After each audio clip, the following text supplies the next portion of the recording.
El día de hoy platicaremos en Abogacía Trabajando con Cecilia Falconi sobre la realidad de la propiedad intelectual en Ecuador. Para un empresario, manejar adecuadamente un portafolio de marcas es uno de los grandes retos en el crecimiento de una empresa. Cecilia nos va a explicar algunos consejos, algunos principios de cómo hacerlo de la mejor manera. Qué bueno que nos acompaña.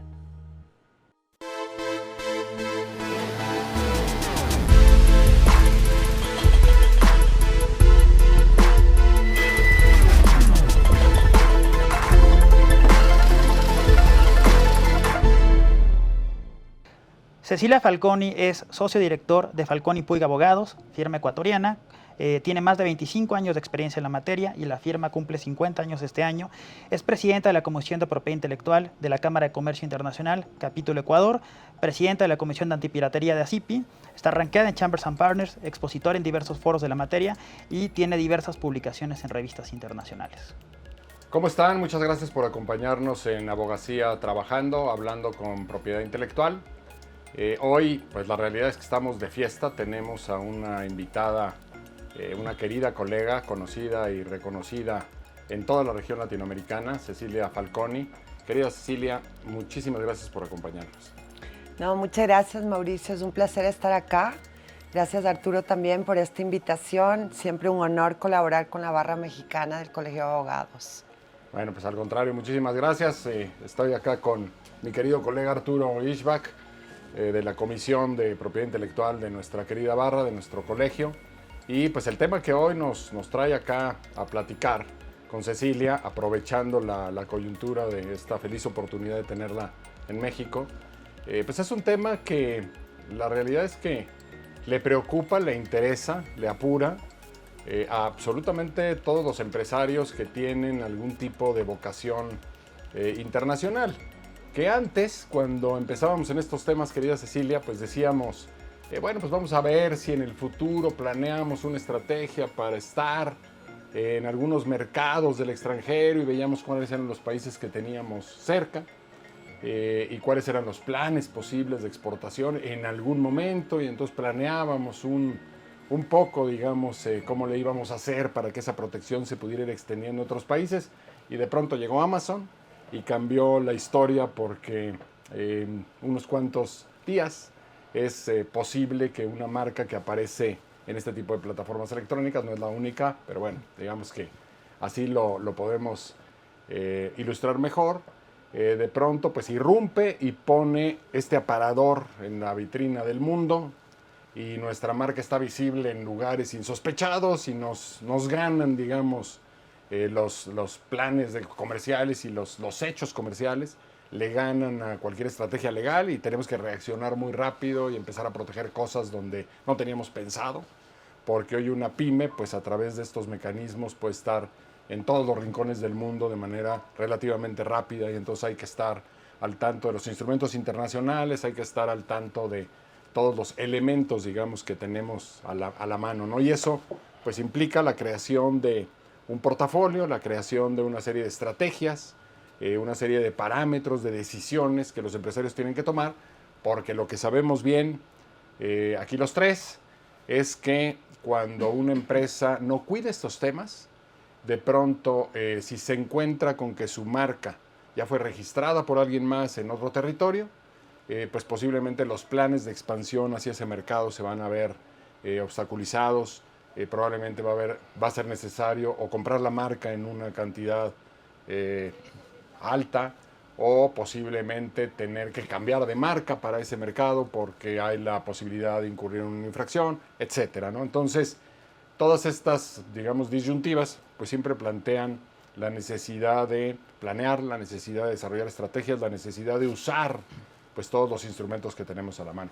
Arturo, si quieres, por favor, empezar a preguntarle a nuestra querida invitada los temas que nos traen aquí hoy. Por favor, adelante. Sí, claro, bueno, otra vez, muchísimas gracias por estar con nosotros. Y una de las cosas que se me ocurre que sería interesante que pudieras compartir con nuestra audiencia es sobre la comunidad andina, ¿no? Nosotros sabemos que Ecuador es miembro de la comunidad andina, como lo es Colombia, Bolivia. Entonces, cuéntanos un poquito cómo funciona el sistema de protección de propiedad intelectual, qué regulación tiene y cuál es el alcance de la protección de una marca protegida en algún país de la comunidad andina. Claro que sí, con mucho gusto. Bueno, incluimos Perú dentro de los 3 países que has mencionado. Somos 4 actualmente. Venezuela salió hace mucho tiempo de la Comunidad Andina. Pero efectivamente, si nos concentramos en el área de propiedad industrial, donde están las marcas, ¿verdad? Aparte de las otras modalidades, tenemos la decisión 486, que es la que regula a los países de la Comunidad Andina, que es de aplicación obligatoria, por supuesto, es nuestra ley supranacional, y es la que rige para los 4 países. Respecto de las marcas, que nos vamos a enfocar un poco en esa temática, que considero pues es importante para las empresas, para los emprendedores, para las multinacionales y también las compañías medianas. Existen ciertas herramientas que se pueden resaltar. Tenemos que tener claro que, por supuesto, el registro de una marca en cualquier país de la Comunidad Andina es territorial. Significar que si yo pues registro mi marca en Ecuador, no es que tengo una protección en Colombia, Perú o Bolivia. Sin embargo, hay una figura que es básicamente el derecho de prioridad que una persona, una compañía puede utilizar cuando solicita la marca en un país miembro de la Comunidad Andina. Tiene 6 meses para solicitar con derecho de prioridad en los otros países. ¿Qué significa esto? Básicamente que si en esos 6 meses cualquier tercero solicita una marca idéntica o muy similar a la primera, pues quien presentó la primera solicitud en un país tiene ese derecho preferente para poder registrar su marca en el otro país. Ahora, obviamente conocemos que el registro de la marca tiene todo un trámite, ¿verdad? Porque no es que uno presenta la solicitud y se concede la marca. Sabemos que hay un periodo para oposiciones, para que terceros que se puedan sentir afectados puedan presentar una oposición a ese registro. Pero, y bueno, y luego el examen de registrabilidad que lo hace la autoridad de oficio y tal. En todo caso, algo que podemos resaltar es, pues, tenemos el tema del uso, ¿verdad? Entonces, definitivamente el uso de la marca tiene que darse sí o sí después de los 3 años a partir del registro, porque si no es susceptible de cancelación por falta de uso, por requerimiento de cualquier persona interesada también. Y ahí sí que entra el sistema, porque en definitiva el uso en un país es perfectamente viable para demostrar en otro país. Es decir, no es necesario que la marca se esté usando en cada uno de los países de la Comunidad Andina, sino que el uso frente a una acción de cancelación puede ser demostrado de un país tercero. Ceci, en tu experiencia, en tu trato con clientes cotidianamente, ¿qué tan importante es que los abogados que nos dedicamos a esta materia estemos en contacto con el empresario para entender sus planes inmediatos, sus planes a mediano o largo plazo para la toma de decisiones en este tema? Bueno, es tan importante como que Jorge Otamendi, tratadista argentino, decía: la propiedad intelectual puede ser sencilla hasta que de verdad se complica, ¿verdad? Entonces, en definitiva, ¿qué es lo que sucede? Y nosotros vemos constantemente esto. En las empresas medianas o grandes existe el departamento legal y también existe el departamento de marketing y comercial.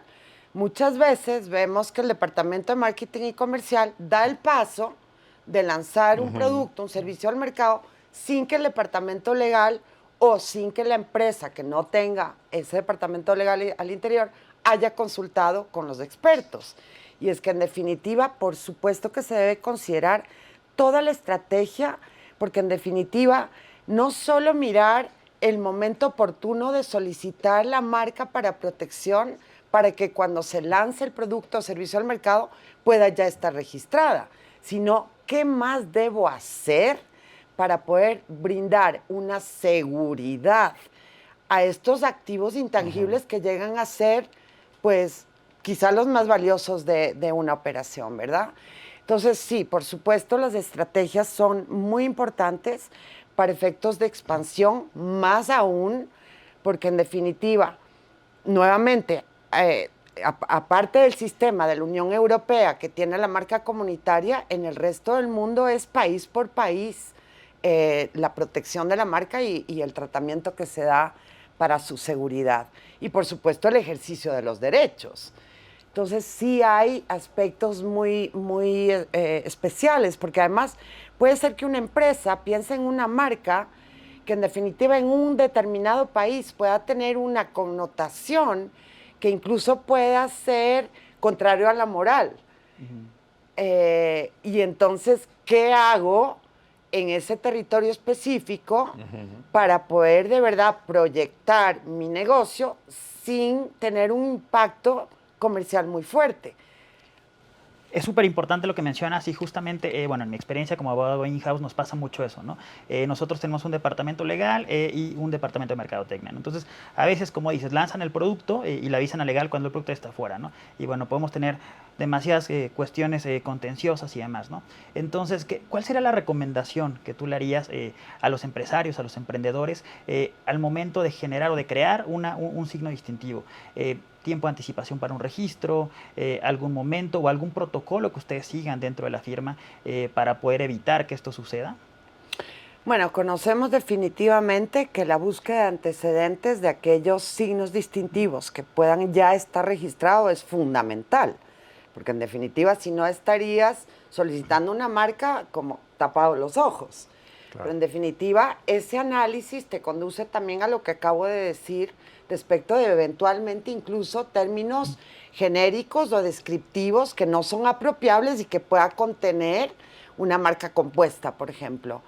Pero claro, en definitiva es muy importante eso y luego tener mucha conciencia de que hay ciertos países en que el sistema funciona más rápido y otros no.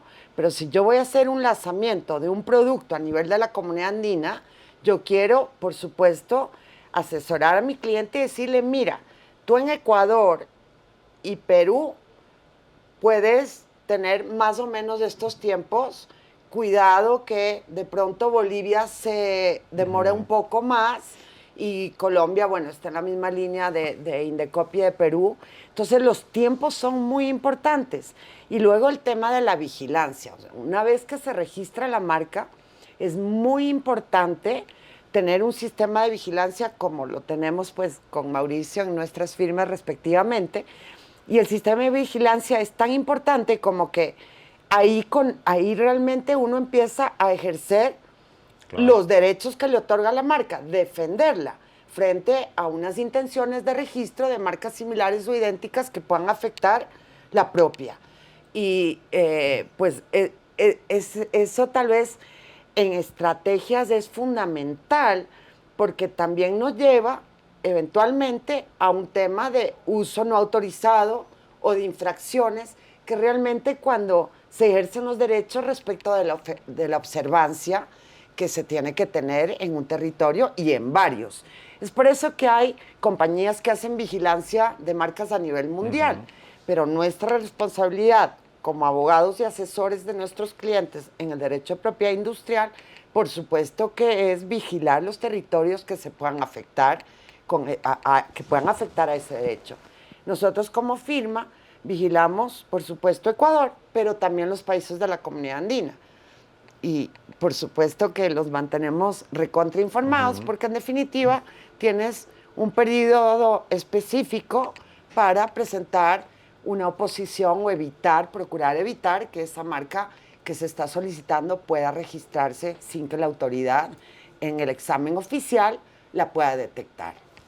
Ceci, ¿qué tanto percibes tú que en los países de la región andina se ha avanzado, por ejemplo, en el reconocimiento de la notoriedad de las marcas en los últimos tiempos, digamos?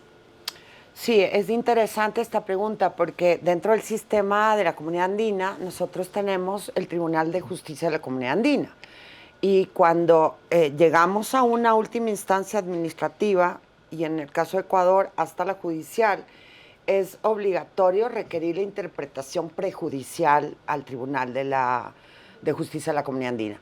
No es una pronunciamiento vinculante para la autoridad, pero sí que es importante. ¿Y por qué menciono esto? Porque dentro de las interpretaciones prejudiciales ha avanzado mucho el tema de la notoriedad y en definitiva, en el Ecuador, bueno, en la región, la notoriedad por la autoridad competente sí es concebida como local, ¿verdad? Y pudiese, por supuesto, presentarse material adicional que demuestre que además es notoria en otros países, y estoy hablando de las marcas notorias y no de las de alto renombre, que ya tienen quizá otro tratamiento. Así es. Pero si una marca es notoria en Colombia, la autoridad ecuatoriana sí puede estar en la condición de decir, la notoriedad está en Colombia, pero no en Ecuador. E incluso hay ciertas interpretaciones que conducen a una notoriedad incluso más restringida respecto del espectro geográfico. Por ejemplo, puede haber una marca que sea muy conocida en la ciudad de Cuenca de Ecuador, provincia de Azuay, que no esté en el resto del mercado ecuatoriano y por tanto el consumidor general no la conozca, pero en esa jurisdicción es completamente notoria. De manera que de alguna forma se rompe este principio de notoriedad generalizada en todo el territorio. Entiendo. Sí, es como nosotros tenemos en México las marcas notorias, ¿no? Que son conocidas por un sector de la población, y las marcas famosas, que son conocidas por la mayoría de la población, ¿no? Como mencionas, las marcas notorias y las marcas de alto renombre, ¿no? Yo te preguntaría, aquí en México también tenemos un procedimiento donde la autoridad puede estimar la notoriedad mediante un procedimiento o puede declararla mediante un procedimiento independiente, ¿no? En el Ecuador, con el SENADI funciona semejante, tienen un procedimiento independiente, se declara mediante una oposición, o ¿cómo funciona esta notoriedad de las marcas? Y las de alto renombre también. Sí, yo creo que tenemos sistemas similares. En definitiva, en Ecuador tienes las dos opciones y estamos un poco haciendo camino al andar. En este momento hay solo 3 expedientes en la SENADI que se ha solicitado a la autoridad que se pronuncie respecto de la notoriedad de una marca específica por trámite independiente. Yo solicito a la autoridad que se pronuncie y presento toda esta información que le conduce a tomar la decisión. También se puede alegar notoriedad, por ejemplo, en una oposición, y lógicamente estamos dentro de los parámetros que exige la decisión 486, que son el uso continuo en el mercado, un cierto conocimiento del público específico respecto de ese producto o servicio, etcétera. Entonces, caben las dos alternativas. Nosotros estamos promoviendo muchísimo el trámite independiente. ¿Por qué? Porque una vez que la marca ha sido declarada notoria en trámite independiente, tú tienes ya una fortaleza fundamental frente a otras posibilidades de oposición, etcétera.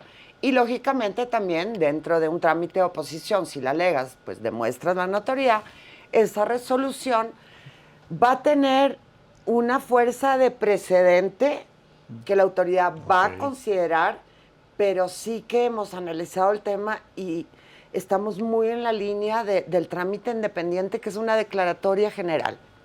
¿Cuál es la vigencia de cada una, de oposición o declaratoria independiente?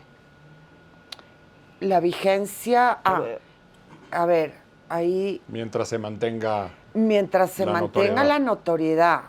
Mientras se mantenga la notoriedad, pero sí hay aspectos que hay que considerar, porque en definitiva hemos visto casos que la notoriedad declarada o alegada dejó de ser. Decrece, claro. En 8 o 10 años.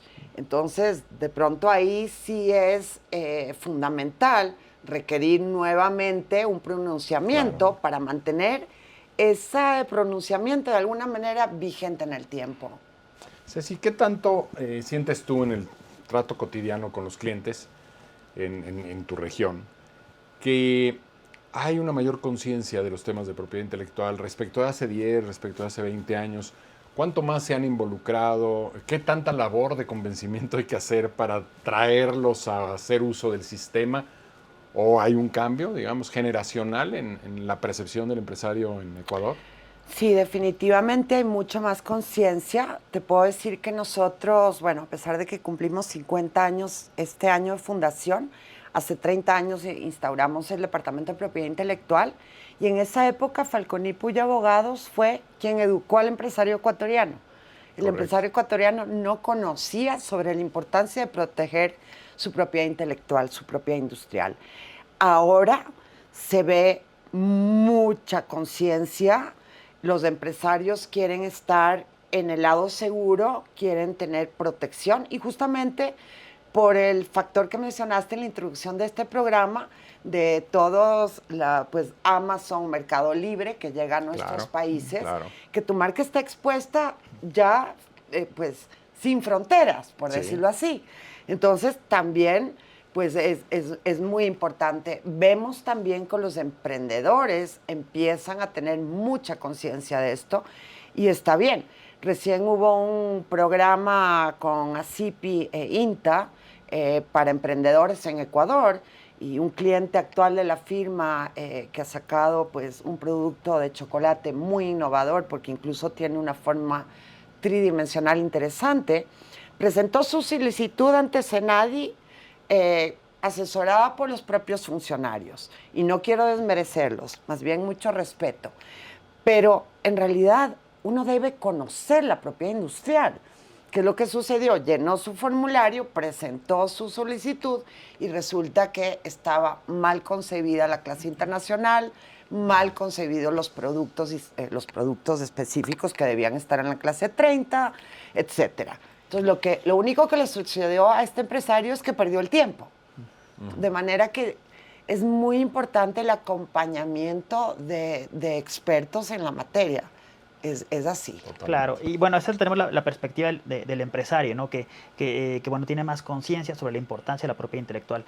Pero, ¿qué hay de las autoridades? Se han actualizado. Nosotros tenemos el Instituto Mexicano de la Propiedad Industrial, que ya tenemos trámites en línea. Bueno, ya los teníamos antes, pero ahora es más común que se use, ¿no? Indecopi, que también es una autoridad importante. ¿Qué tal el Senadi? ¿Cómo se ha actualizado? ¿Está modernizada con las necesidades actuales del consumidor en Ecuador? Senadi tiene una gran complejidad porque cuando era IEPI, que era el Instituto Ecuatoriano de Propiedad Intelectual, tenía autonomía, incluso económica.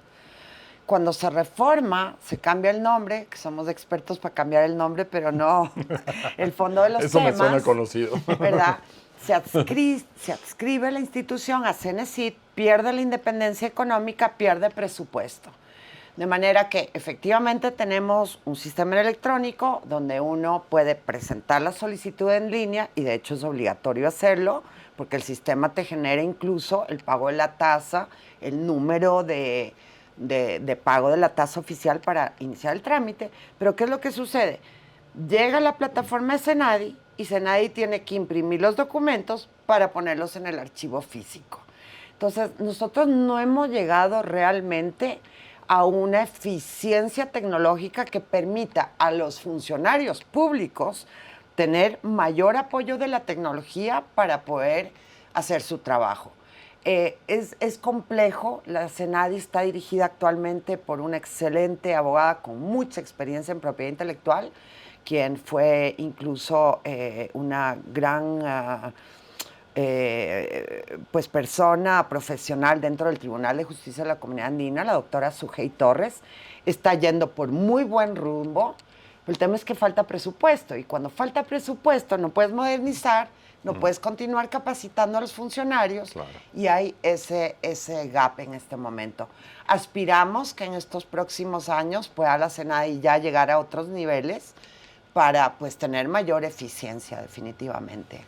Oye, Ceci, y en cuanto a observancia de derechos, procedimientos, etcétera, si de pronto un empresario en, por ejemplo, Ecuador, observa que hay una infracción de sus derechos en Colombia, en Perú, ¿cuál es su expectativa en cuanto a tiempo, gasto? Es decir, ¿hay eficiencia en la posibilidad de remediar infracciones de sus marcas? Sí, a ver, pues es complicado, ¿no? O sea, la observancia en Ecuador sí que puede operar tranquilamente porque estás en el mismo territorio, tienes tus signos protegidos en el Ecuador. Si hay una infracción en otro país de la Comunidad Andina, lo primero que tienes que hacer es tener tu marca registrada para tener el derecho para poder actuar frente a esos usos autorizados o no, porque en este tema de observancia, realmente volvemos al tema de territorialidad. Es Correcto. decir, un empresario que tiene registrada su marca en Ecuador no puede pretender con base a esos derechos adquiridos en Ecuador de tener una Claro. infracción en Colombia. Claro. Tiene que tener sus registros en Colombia. De manera que es un poco también prevenir en Claro. cuanto a la protección más amplia para yo poder tener la seguridad jurídica que requiero frente a los usos no Claro. autorizados o infracciones. Y aprovechando que, bueno, nosotros estamos en el Comité Antipiratería de ACIPI, ¿no? Que, bueno, tú presides, como comentábamos, ¿no? Pero, ¿cómo es el combate a la antipiratería en el Ecuador? ¿Qué tan efectiva es? ¿Qué mecanismos existen? Bueno, la verdad es que después de mucho trabajo y de verdad que lo hicimos casi que de manera súper comprometida, uno de mis socios, Sasha Mandakovic, compareció a la Asamblea Nacional porque hubo un asambleísta, Héctor Muñoz, que promovió la reforma a varios cuerpos legales, que afortunadamente está en vigencia desde agosto del año pasado. ¿Por qué digo afortunadamente? Porque en realidad, a pesar de que tenemos la tutela administrativa, que es vía administrativa, tenemos vía judicial, tenemos vía penal, la vía penal estaba el sistema muy poco claro e incluso se requería que la infracción ascienda a un número X de salarios mínimos vitales para considerarse una infracción. De manera que, en definitiva, incluso el infractor podría demostrar que no existe dolo, que no conoció que la mercadería que estaba importando era falsificada. Entonces, los casos se caían mucho.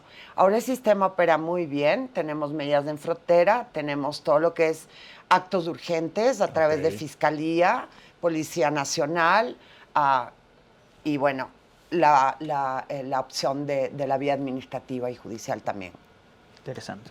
Pues Ceci, el tiempo se nos agota. Te queremos agradecer mucho esta pues amplísima explicación, muy precisa sobre qué está pasando de repente en el sur del continente, con esta perspectiva también de cómo están mirando, digamos, la evolución del campo de las marcas y de la protección, y estos consejos que pues estoy seguro que quienes nos escuchen van a apreciar mucho sobre qué hacer, qué no hacer en materia de marcas y qué decisiones ir sobre el camino adoptando, ¿no? De enorme utilidad y bueno, pues siempre abusando de tu experiencia, de tu conocimiento para nuestro beneficio. Muchas gracias, Cecilia. Esperemos pronto tenerte en México otra vez y poder volver a platicar sobre algún otro tema. Arturo. Muchas gracias, sí, demasiado útil, y también para los empresarios mexicanos, emprendedores que quieren invertir en Ecuador, en la comunidad andina, pues esto les ayuda demasiado para conocer la perspectiva del sistema allá y poder tener una protección eficaz de sus derechos de propiedad intelectual. Gracias nuevamente. Bueno, muchas gracias a ustedes por la invitación y para mí es un placer venir a México. Vengo con frecuencia, así que siempre a las órdenes. Muchas gracias.